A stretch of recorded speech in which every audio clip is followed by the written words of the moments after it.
ప్రతిపక్షంలో ఉంటూ ఎంతో తీవ్రమైన ఒత్తిడిలో ఓ పక్క పోలీసులు అధికారులు కాంగ్రెస్ పార్టీకి వత్తాసు పలుకుతున్న క్రమంలో కూడా బీఆర్ఎస్ అభ్యర్థులు గెలుపొందడం అభినందనీయమని నల్గొండ మాజీ ఎమ్మెల్యే కంచర్ల భూపాల్ రెడ్డి తెలిపారు.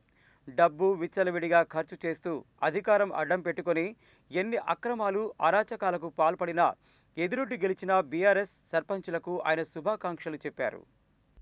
నల్గొండ నియోజకవర్గంలోని పలు గ్రామ పంచాయతీల్లో బీఆర్ఎస్ పార్టీ పక్షాన గెలిచిన పలువురు సర్పంచ్ అభ్యర్థులు, ఉప సర్పంచులు, వార్డు మెంబర్లు శుక్రవారం నల్గొండ మాజీ శాసనసభ్యులు కంచెల భూపాలరెడ్డిని నల్గొండలోని వారి క్యాంపు కార్యాలయంలో కలిశారు.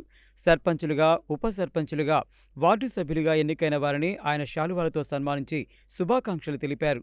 ఈ సందర్భంగా ఆయన మాట్లాడుతూ ప్రతిపక్షంలో ఉంటూ ఎంతో తీవ్రమైన ఒత్తిడిలోనూ ఓ పక్క పోలీసు అధికారులు కాంగ్రెస్ పార్టీకి ఒత్తాసు పలుకుతూ డబ్బు విచ్చలవిడిగా ఖర్చు చేస్తూ అధికారం అడ్డం పెట్టుకొని ఎన్ని అక్రమాలు అరాచకాలకు పాల్పడినా తమ అభ్యర్థులు ఎదురొడ్డి నిలిచి గణనీయమైన విజయాలు అందుకున్నారని, ఇదే స్ఫూర్తిని జడ్పీటీసీ, ఎంపీటీసీ, మున్సిపల్ ఎన్నికల్లో కూడా కొనసాగించాలని కోరారు. సర్వారం సర్పంచ్గా తగుళ్ల సీనయ్యను 834 ఓట్ల భారీ మెజార్టీతో గెలిపించినందుకు ప్రత్యేకంగా అభినందించారు. ఈ కార్యక్రమంలో నల్గొండ పట్టణ పార్టీ అధ్యక్షులు భువనగిరి దేవేందర్, సీనియర్ నాయకులు సింగం రామ్మోహన్, తిప్పర్తి మండల పార్టీ అధ్యక్షులు పల్రెడ్డి రవీందర్ రెడ్డి, మాజీ కౌన్సిలర్ రావుల శ్రీనివాసరెడ్డి, మాజీ సర్పంచ్ ఎలుక శ్రీనివాసరెడ్డిలతో పాటు నూతనంగా సర్పంచులుగా ఎన్నికైన తగుళ్ల శ్రీను, గుర్రం సాంబయ్య, తీగల యాదయ్య, రేఖల మౌనిక, ఎస్కే కమాల్, ఉప సర్పంచ్లు గంట అంజయ్య తదితరులు పాల్గొన్నారు.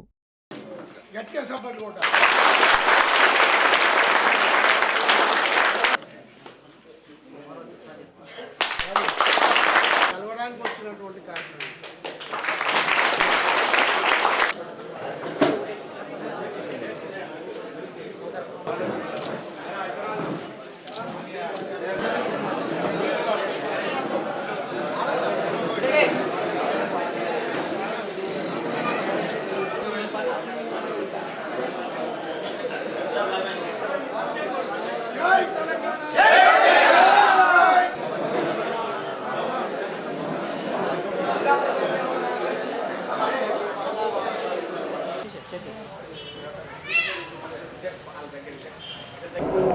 జరిగిన స్థానిక సర్పంచ్ స్థానిక పోరులో నల్గొండ నియోజకవర్గంలో కూడా 24 నుంచి 25 సర్పంచులు బీఆర్ఎస్ పార్టీ విజయం సాధించింది.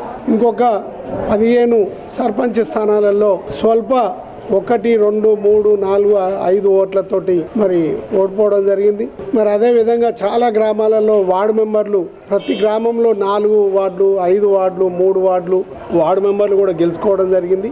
మరి అదేవిధంగా కాంగ్రెస్ పార్టీకి మరి మిగతా పార్టీలు అన్ని కలిపితే దగ్గర 60-65% మరి ఓటింగ్ శాతం కాంగ్రెస్కు వ్యతిరేకంగా రావడం జరిగింది. అదే సింబల్ మీద అయితే ఇంకెక్కువ మొత్తంలో బీఆర్ఎస్ పార్టీ గెలిచేది. మరి రేపు రాబోయే ఎంపీటీసీలో కూడా మరి కారు గుర్తుని గెలిపించుకోవాలని ఇప్పుడు ఉన్నటువంటి ఓటర్లు సూచనగా సర్పంచ్ ఎన్నికల్లో మరి ఈ రిజల్ట్ ఇవ్వడం జరిగింది. నేను ప్రజల్ని కోరుతా ఉన్నాను, మరి ఇలాంటి కాంగ్రెస్ పార్టీ హామీలు ఇచ్చి మరి 4,000 అన్న కోమరెడ్డి వెంకరెడ్డి ఎక్కడ పోయిండు, మరి 2 లక్షల రుణమాఫీ ఎక్కడ పోయింది, ఎకరానికి 15,000 చొప్పున పెట్టుబడి సాయం ఏదైతుందో మరి ఇప్పటికి 3 సార్లు ఇవ్వలే, ఒక్కసారి మాత్రమే ఇచ్చిండ్రు.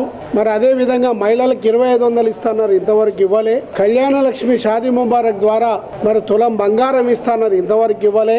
మరి అదే విధంగా కౌలు రైతులకు 15,000 రూపాయలు ఇస్తున్నారు, ఉపాధి హామీ కూలీలకు 12,000 రూపాయలు ఇస్తున్నారు, పిల్లలకు విద్యార్థినులకు స్కూటీలు ఇస్తున్నారు. మరి ఐకేపీ సెంటర్ల ద్వారా ఏ విధమైనటువంటి దోపిడీ జరుగుతుందో, రైతులు పండించిన పంట మరి అమ్ముకోవాలంటే ఏ విధంగా ఐకేపీ సెంటర్లు, పిఎస్సి సెంటర్ల ద్వారా ఏ విధంగా దగా పడుతున్నారో, ఏ విధంగా మోసపోతున్నారో రైతులు గమనిస్తున్నటువంటి సందర్భం.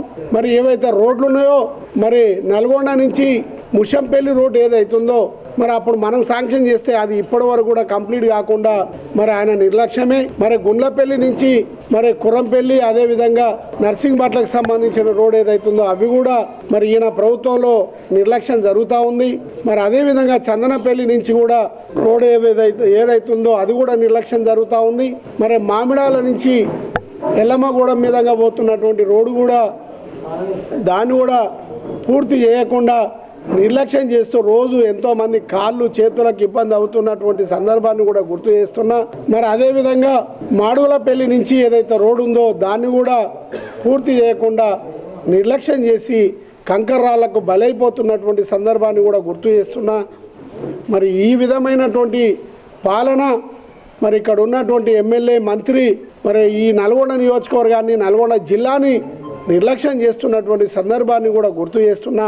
మరి వచ్చే ఎన్నికల్లో ఏ ఎన్నిక వచ్చినా బుద్ధి చెప్పాల్సినటువంటి అవసరం ఉంది. మరి ఒకసారి ఆలోచన చేసుకోమని మరొకసారి ప్రజలందరినీ కూడా కోరుతూ మరొకసారి మాకు ఈ యొక్క విజయాన్ని ఇచ్చినందుకు వారందరూ కూడా ధన్యవాదాలు తెలియజేస్తూ సెలవు తీసుకుంటా ఉన్నాను. జై తెలంగాణ.